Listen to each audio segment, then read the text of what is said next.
உறவுகள் அனைவருக்கும் வணக்கம். நான் உங்கள் உதயம் இப்ராஹிம்.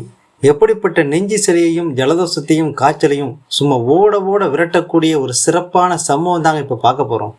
குளத்து நண்டு ரசம் அப்படின்னாலே கிராமத்து பாட்டி வைத்தியம் தான் நமக்கு ஞாபகத்துக்கு வரும். இதை நம்ம சாதாரணமாக கடந்து போக முடியாது. ஏன் அப்படின்னா, நம்மளை வாட்டி வதைக்கக்கூடிய சளி மற்றும் காய்ச்சலை இந்த குளத்து நண்டை பிடிச்சி அமில வச்சு இடித்து அதில் சீரகம், வெங்காயம், மஞ்சள், மிளகு, தக்காளி போட்டு ரசம் வச்சு சும்மா கப்புன்னு அடித்தா காய்ச்சல்லாம் பறந்து போயிடும் அப்படின்னா கேட்கவே சும்மா சூப்பராக இருக்குல்ல.